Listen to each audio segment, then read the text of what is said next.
दोस्तों, क्या आपको पता है नदी और समुद्र और ऊपर इतने बड़े बड़े ब्रिज कैसे बनाया जाता है और ब्रिज बनाने के लिए इंजीनियर्स को किन किन मुसीबतों का सामना करना पड़ता है। दोस्तों, शायद आपको पता नहीं होगा कि समुद्र में एक ब्रिज बनाने के लिए 50 से 100 मजदूरों की आकस्मिक जानें भी जाती है। तो चलिए दोस्तों, वीडियो शुरू करते हैं। पानी में कंस्ट्रक्शन करने के लिए इंजीनियर्स का सबसे पहला टास्क होता है पानी की गहराई देखना और साथ साथ पानी के नीचे जो जमीन है उसके बारे में इंफॉर्मेशन कलेक्ट करना।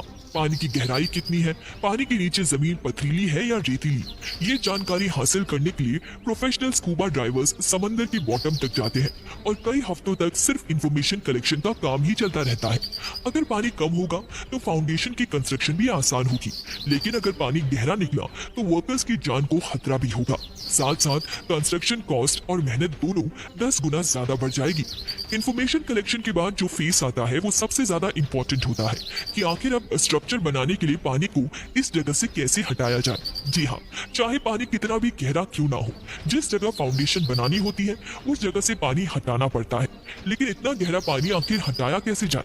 इंजीनियर्स ने इसके भी 3 मेथड्स निकाल रखे हैं। सबसे पहला और सबसे पुराना मेथड कॉफर डैम कहलाता है, यानी जिस जगह कंस्ट्रक्शन होनी होती है उस जगह पर चारों तरफ इतनी मिट्टी डाली जाती है कि वो पानी के लेवल से भी ऊपर हो जाए। जब चारों साइड्स ब्लॉक हो जाती है तो बीच से पानी निकालकर उसको सुखा दिया जाता है, जहां कंस्ट्रक्शन का काम अब आराम से किया जा सकता है। लेकिन ये इतना आसान भी नहीं होता। अक्सर ऐसा भी होता है कि साइड्स पर डाली गई मिट्टी नरम हो जाती है और पानी का प्रेशर डैम की वॉल को तोड़कर कंस्ट्रक्शन साइट में दाखिल हो जाता है, जिसकी वजह से वर्कर्स की जान को भी खतरा रहता है। इस मसले से निपटने के लिए कॉफर डैम मिट्टी से नहीं बल्कि लोहे की शीट से बनाया जाता है, यानी लोहे की शीट से एक एक करके मशीन्स की मदद से पानी में डाली जाती है, जो एक मजबूत दीवार बन जाती है। कंस्ट्रक्शन का काम खत्म होने पर नॉर्मली कॉफर डैम को हटा दिया जाता है। फाउंडेशन बनाने का दूसरा मेथड कैशॉन कहलाता है। इस तरीके में फाउंडेशन पहले जमीन पर बनाई जाती है और फिर उसको किसी शिप की मदद से उस जगह पहुंचाया जाता है जहां उसको इंस्टॉल होना होता है। अब चैलेंज होता है इसको पानी के अंदर डालने का, क्योंकि ये फाउंडेशन एक बॉक्स जैसी होती है जो नीचे से बंद और ऊपर से खुली होती है। अगर इसको ऐसे पानी में डाला गया तो ये पानी के ऊपर ही तैरती रहेगी, जैसा कि ये ग्लास पानी में तैरता आप देख सकते हैं। ये फाउंडेशन पानी पर फ्लोट ना करे, इसके लिए इंजीनियर्स के पास एक तरीका होता है। अगर पानी ज्यादा गहरा होता है तो पहले शिप्स की मदद से बड़े बड़े पत्थर डालकर पानी के नीचे जमीन की भरपाई की जाती है और फिर कैशॉन को पत्थरों के इस पहाड़ पर शिप क्रेन की मदद से रख दिया जाता है और आखिर में इसके अंदर ऊपर से कंक्रीट डालकर इसको और ज्यादा वजनी और मजबूत बना दिया जाता है। लेकिन अगर पानी इससे भी ज्यादा गहरा हो तो फिर क्या किया जाए? इसके लिए फाउंडेशन बनाने का तीसरा मेथड इस्तेमाल किया जाता है, जिसको बेटर पाइल्स भी कहा जाता है। इस मेथड में लोहे के बड़े बड़े पाइप्स को शिप्स की मदद से कंस्ट्रक्शन साइट पे पहले ट्रांसपोर्ट किया जाता है। प्लान ये होता है कि पहले इन पाइप्स को पानी के नीचे जमीन में धंसाया जाए, लेकिन धंसाने का काम आखिर मुमकिन कैसे होगा? ये पाइप इतने हल्के तो होते नहीं है कि इनको इतनी आराम से जमीन के अंदर धंसाया जा सके। आखिरकार एक एक पाइप हजारों टन वजनी होता है। इसके लिए स्पेशल किस्म के बड़े बड़े हैं हैमर शिप पर इंस्टॉल करके कंस्ट्रक्शन साइट पे मंगाए जाते हैं, जो इन पाइप्स को लगातार ठोक ठोक कर जमीन में इतना ज्यादा धंसा देते हैं कि अब बड़ी बड़ी लहरें हो या समुद्री तूफान इन पाइप्स को 1 मिलीमीटर भी इधर से उधर नहीं कर सकते। अब पानी के बीचों बीच एक मजबूत और ठोस फाउंडेशन तैयार है, जिसके ऊपर ब्रिज की कंस्ट्रक्शन की जा सकती है। लेकिन ये सब इतना आसान नहीं होता जितना आसान ये कहने और सुनने में लगता है।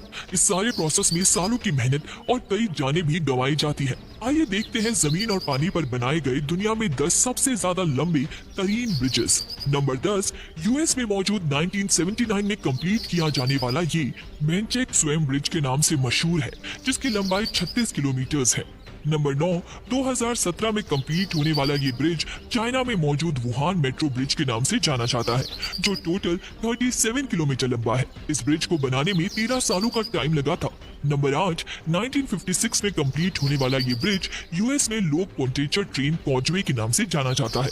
इस ब्रिज की लंबाई 38 किलोमीटर है। Guinness book of world record के मुताबिक पानी पर बनाया गया ये सबसे बड़ा ब्रिज है। नंबर 7, 2010 में कंप्लीट होने वाला ये ब्रिज चाइना में मौजूद बीजिंग ग्रैंड ब्रिज के नाम से मशहूर है, जो टोटल 48 किलोमीटर लंबा है। नंबर 6, थाईलैंड में मौजूद ये ब्रिज 55 किलोमीटर लंबा है, जो बैंगना एक्सप्रेस वे कहलाता है। नंबर 5, 2008 में कंप्लीट होने वाला वाइन एंड वाई ग्रैंड ब्रिज चाइना में मौजूद है, जो 80 किलोमीटर लंबा है।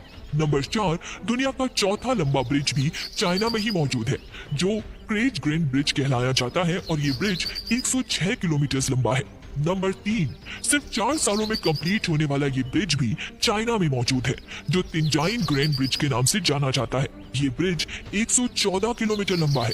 नंबर 2, दुनिया का दूसरा लंबा तरीन ब्रिज 157 किलोमीटर लंबा है, जो ताइवान में मौजूद चेको वा आवाई डक के नाम से मशहूर है। नंबर 1, दुनिया का सबसे लंबा तरीन ब्रिज चाइना में मौजूद है, जो खुशान ग्रांड ब्रिज सिर्फ 5 सालों में तैयार कर लिया गया, 165 किलोमीटर लंबा है।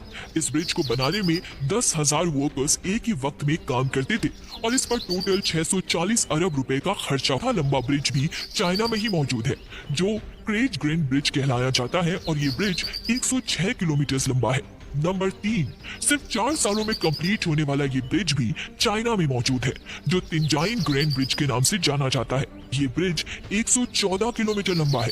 नंबर 2, दुनिया का दूसरा लंबा तरीन ब्रिज 1